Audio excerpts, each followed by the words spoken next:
The flashing red and blue lights in his rearview mirror weren't just confusing, they were insulting.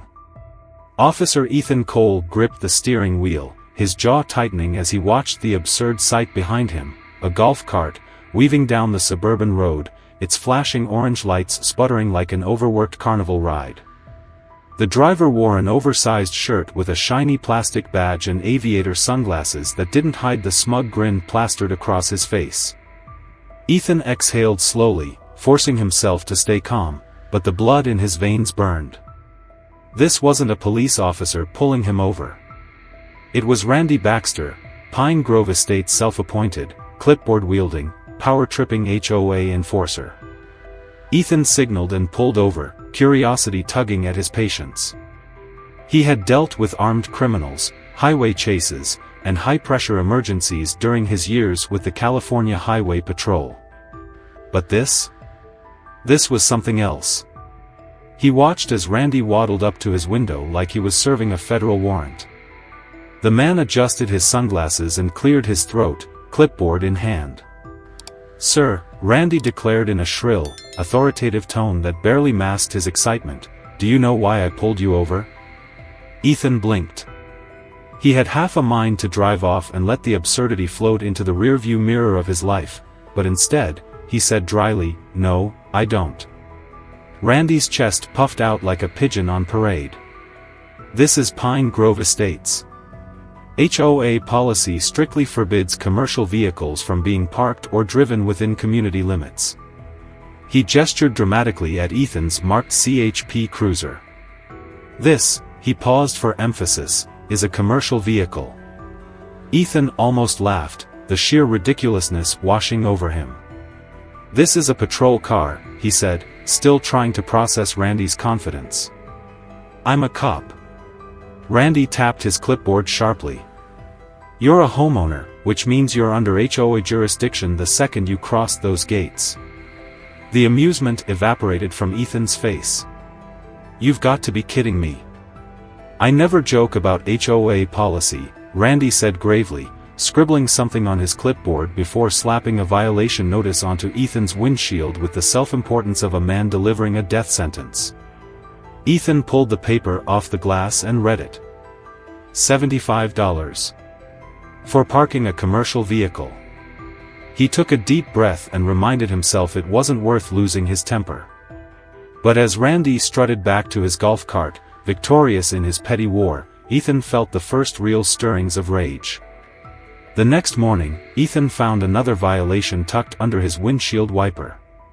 This time, it claimed his patrol car's tires were unsightly due to dirt splatter.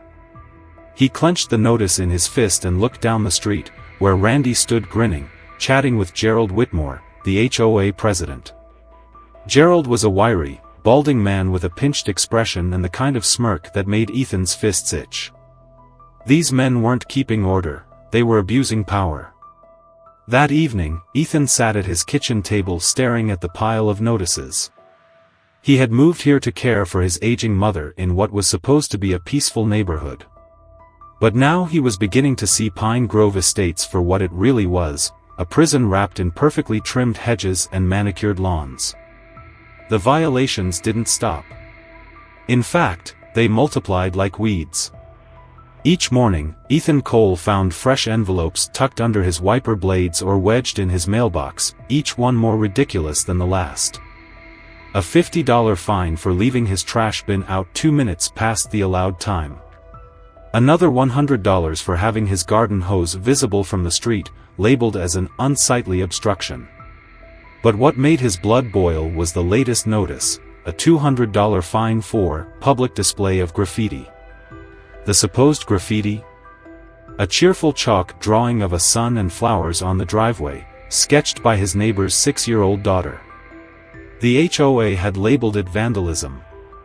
Ethan could feel it in his bones. This was no longer about enforcing community standards. It was targeted harassment, and he was far from the only victim. He began noticing other neighbors looking worn and defeated. The elderly couple 2 doors down, the Pattersons, had stopped tending their beloved rose garden. The bright, friendly family on the corner had canceled their daughter's lemonade stand after Randy had slapped them with a $75 violation for unlicensed food sales. A community that had once felt warm and neighborly was starting to feel like a paranoid dystopia. One morning, Ethan's mother, frail but proud, handed him a notice with trembling hands. Her voice wavered as she whispered, "They came into the backyard, Ethan, took pictures. The fine was for improper storage of garden tools." The photo attached showed a rake leaning against the fence and a small bucket tucked behind a bush. But the invasion of privacy was what shook him. They'd entered her backyard, trespassing under the guise of a safety inspection. Ethan's anger hardened into determination. That night, after double-checking that his mother was asleep, he walked across the street to Ellen Shaw's house. Ellen, a retired cybersecurity expert, greeted him with a knowing smile before he even said a word. "Come in," she said softly. "I've been expecting you." They sat in her kitchen, the warm glow of the overhead light doing little to soften the weight of the conversation. Ethan laid out everything: the constant fines, the humiliating notices, the invasion of privacy. Ellen listened silently, nodding occasionally. Then, without a word, she reached into a drawer and pulled out a thick manila folder. "I've been documenting them for months," she said. Inside were spreadsheets, printouts of financial transactions, property transfers, and photos of Gerald Whitmore meeting with shady-looking men in dark SUVs. "They target the vulnerable first," she continued. "The elderly, the sick, families dealing with loss. They wait until they're overwhelmed, then hit them with so many violations they can't keep up. And when they can't pay," she flipped to a page showing property records, "houses sold for a fraction of their value to shell companies connected to Gerald's name." The more Ethan read, the more furious he became. But it wasn't until Ellen showed him the final page that he felt true disgust. A secret blacklist spreadsheet, names, addresses, and labels like difficult, non-compliant, and potential resistor. His mother's name was on it. So were the Pattersons. So was the family with the chalk drawings. The next day, Ethan planted hidden cameras around his property with Ellen's help. Disguised in porch lights and garden decorations, they captured hours of footage. Randy, clipboard in hand, patrolling the street like a tin-pot dictator. Fines issued for everything from mailbox color to decorative flags that weren't HOA approved. But what they didn't catch on camera was what disturbed Ethan most: Randy entering his driveway late at night, crouching beside his patrol car and taking photos. Not of infractions, of his license plate, the VIN number, even the interior through the window. It was then Ethan realized this wasn't just about squeezing residents dry. It was surveillance, intimidation, and control.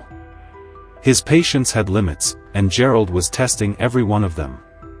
Ethan decided to confront the root of the rot directly. He marched to the HOA office the following afternoon, uniform pressed, badge glinting in the sun. Gerald sat behind a massive oak desk, sipping coffee like a king overseeing his kingdom.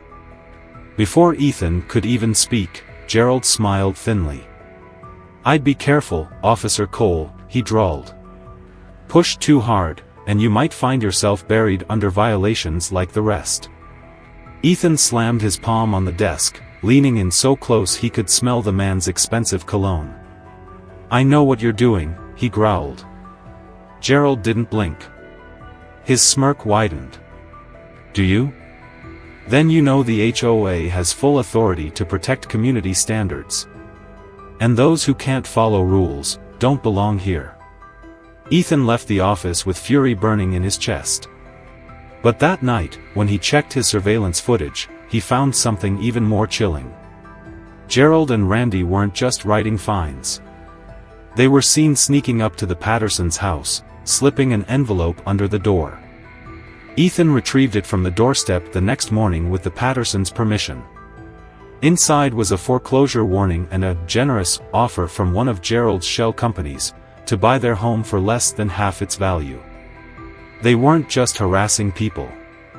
They were vultures, circling the weakest, forcing them out to make a profit.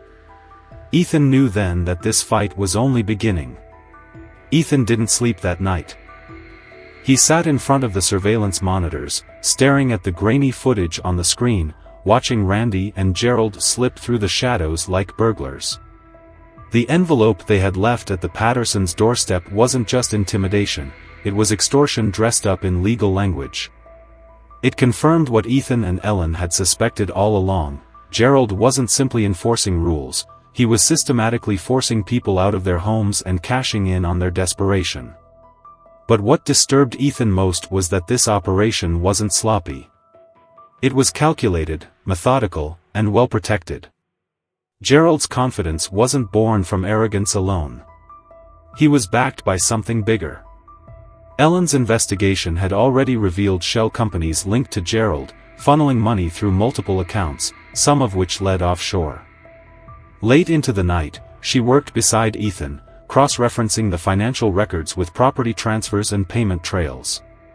The numbers painted a clear picture of large-scale fraud, but the real breakthrough came when Ellen showed Ethan a set of encrypted files she had cracked. The files contained transaction logs with regular payments from one particular account, one registered to a company with no website, no public records, and listed only as NGG Holdings. Ethan felt the cold weight of dread settle in his stomach. He had seen that name before, flagged in CHP briefings as an entity linked to organized crime syndicates known for money laundering through real estate. Gerald wasn't just fleecing his neighbors, he was laundering dirty money, hiding it beneath the facade of community governance. But proving it would take more than suspicion and paper trails. They needed Gerald to incriminate himself. Ethan devised a plan. With the help of his captain at CHP, he recruited 2 off-duty officers to pose as wealthy real estate investors. Ellen worked her magic to craft convincing digital profiles, business histories, and even fake property portfolios to make the ruse airtight.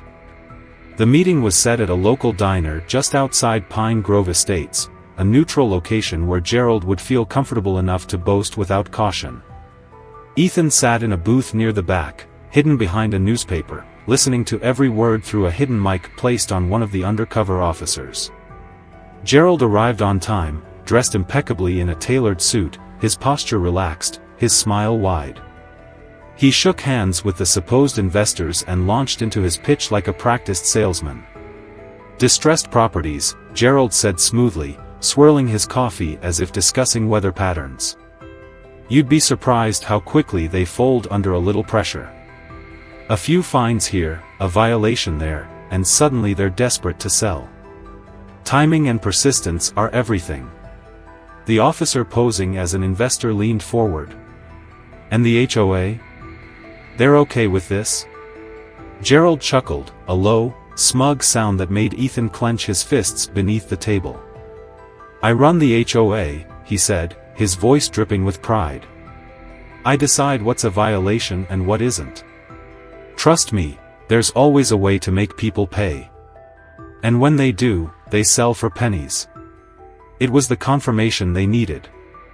But just as the conversation seemed to wind down, the diner's door opened, and a sleek black SUV pulled into the parking lot.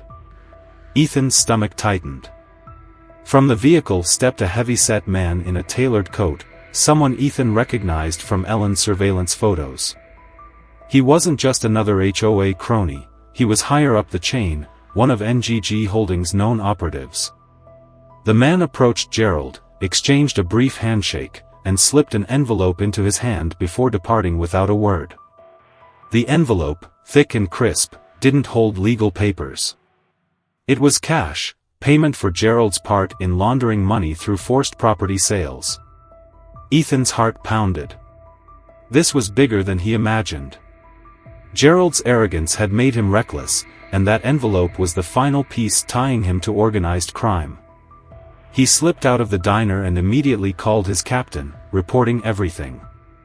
Plans for a raid were put into motion, a sting operation targeting Gerald's next payoff meeting, which surveillance suggested would happen at the HOA office itself.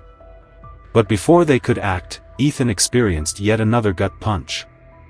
The following morning, the local newspaper, which he had hoped would help expose Gerald's corruption, ran a glowing front-page story about Pine Grove Estates. The headline read, "HOA President Praised for Creating the Safest, Cleanest Community in the County." Gerald had bribed the media to silence any whispers of scandal and prop up his image as a community hero. It wasn't just fraud or intimidation anymore. It was a deeply entrenched machine, protected by influence, money, and manipulation. But Ethan didn't care how powerful Gerald thought he was. He had gone too far. That night, as Ethan and Ellen reviewed footage one last time before the planned raid, they caught sight of Randy pacing nervously in the HOA office parking lot. His hands trembled as he spoke to someone on the phone, his voice barely audible over the crackle of the recording. "He knows," Randy muttered. "Cole's onto us. What if he brings the feds?" There was silence on the other end, then a cold response, "Handle it. Or we will." Ethan's pulse quickened. The web wasn't just tightening around Gerald, it was closing in on him, too. Ethan didn't flinch. He had spent his career facing down danger on highways and backroads, but this was different. This wasn't a reckless driver or a drug bust gone sideways, this was rot from within, a cancer spreading through the very place he had chosen to call home. And now he knew without doubt, Gerald Whitmore wasn't just a manipulative bully, he was a puppet master with strings tangled in crime, money laundering, and intimidation. Worse still, someone higher up had issued a chilling command, "Handle Ethan Cole, or we will." The raid was set for Friday night.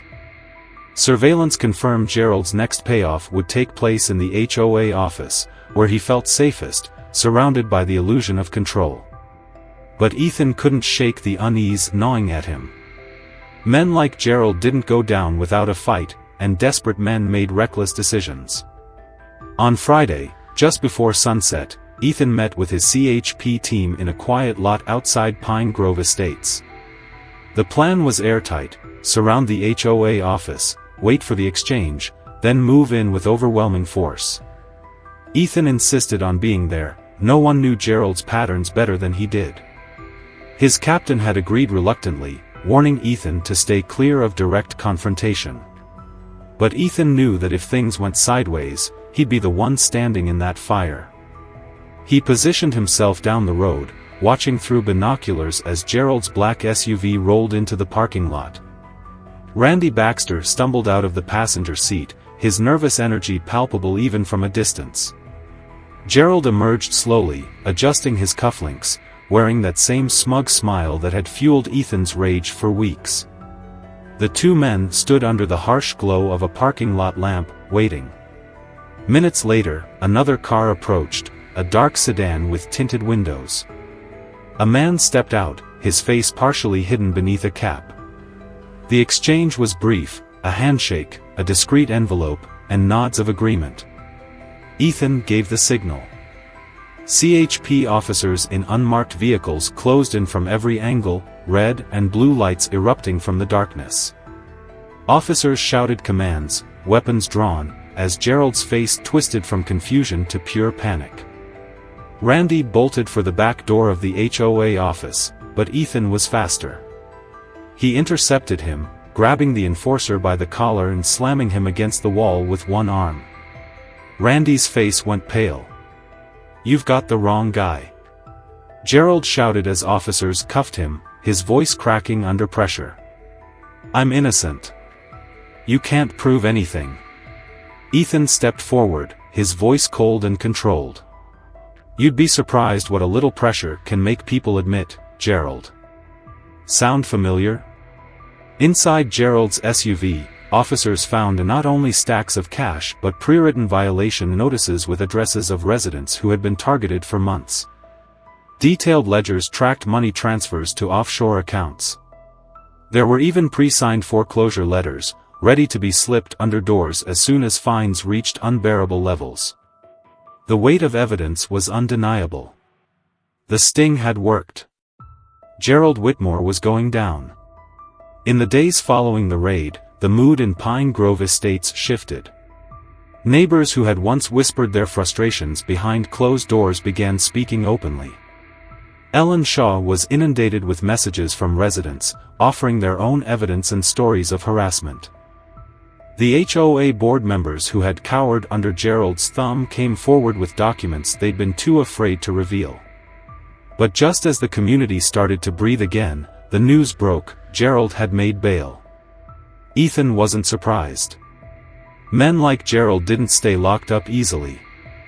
He had resources, influence, and plenty of favors to cash in. The neighborhood's fragile hope wavered as whispers of Gerald's return spread like wildfire. The official conditions of his bail prevented him from setting foot in Pine Grove Estates, but fear lingered. Ethan knew that Gerald wouldn't quietly fade away. One evening, as Ethan sat on his porch, eyes scanning every shadow, he spotted Randy loitering at the edge of his property. The man looked different, no longer the smug clipboard wielder, but jittery, broken, and haunted. "What are you doing here, Randy?" Ethan asked, his voice low and firm. Randy flinched. I was just walking." Ethan narrowed his eyes. "You're not supposed to be near here. Spit it out." Randy swallowed hard, glancing nervously over his shoulder. "He's coming back," he whispered. He says he's taking everything back." Before Ethan could press for more, Randy turned and hurried down the street, disappearing into the night. That night, Ethan didn't sleep. He watched the neighborhood like a sentinel, every creak of wood and rustle of leaves putting him on edge. He knew Gerald's ego couldn't handle defeat. The man would come back, and he wouldn't play by rules anymore. His fears solidified the following evening when a white van began circling the block. It slowed each time it passed Ethan's driveway, headlights dimming for just a moment too long. Ethan grabbed his badge and sidearm, stepping into the shadows. When the van came around again, he stepped directly into its path, raising his badge. "Out of the vehicle," he commanded. The driver slammed on the accelerator. Tires screeched, and the van shot forward. Ethan sprinted to his patrol car, engine roaring to life as he gave chase. The van weaved recklessly through the winding streets of Pine Grove, nearly clipping mailboxes and parked cars. But as it approached the main gate, another vehicle blocked the exit. Ellen's car. She had been listening to the police radio and intercepted the van with perfect timing. With nowhere left to go, the driver abandoned the van and bolted into the woods. Ethan gave chase, tackling the man hard into the dirt. Under the dim glow of his flashlight, Ethan recognized him, Brian Keller, a former HOA board member who had somehow avoided exposure during the raid. In Brian's van, Ethan found something that made his blood run cold, a stack of papers with resident names, addresses, and coded markings. His own house was circled in red. So was Ellen's. Gerald wasn't just planning to reclaim his power. He was planning revenge. Ethan knew the time had come. Brian Keller's capture confirmed the worst: Gerald Whitmore wasn't done. He was orchestrating a campaign of fear and retaliation, mapping out homes to vandalize, families to terrorize, and livelihoods to destroy. The coded markings in Brian's van were a hit list, and Ethan's house was at the top. The next night, just past midnight, his phone rang. Ellen's voice trembled on the other end. "There's someone at the HOA office," she whispered. "I think it's him." Ethan grabbed his sidearm and raced out the door, his heart pounding harder with every step. The HOA office parking lot was empty except for Gerald's black SUV parked crookedly near the entrance. The faint smell of gasoline hung in the air. Ethan moved silently, slipping around to the back entrance. He peered through the window and saw Gerald pacing frantically, holding a gas can in one hand and a lighter in the other. Tied to a chair in the corner was Randy Baxter, his face pale and terrified, duct tape over his mouth. Gerald's voice echoed through the room. "You failed me," he snarled, splashing fuel across the floor.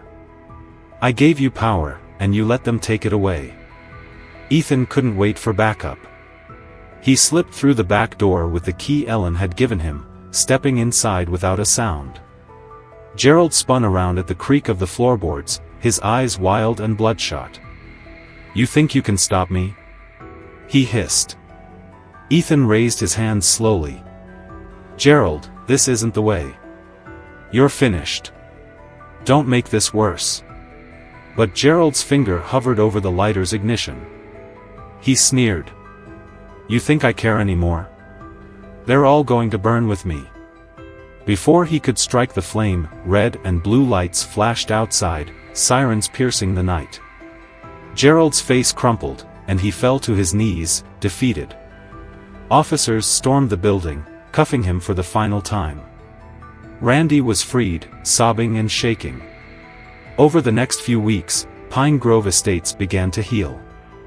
The community gathered for a block party, children drawing on sidewalks without fear of fines, neighbors sharing stories without whispers. Diane Whitaker, the newly elected HOA president, promised transparency and fairness. Ellen clinked her bottle against Ethan's as they watched kids play in the street. You really became the neighborhood hero, she teased. Ethan laughed. No chance I'm running for HOA president, though. I've had enough of this circus. But as the night settled, he couldn't help but wonder, how many other neighborhoods were still under the grip of someone like Gerald Whitmore?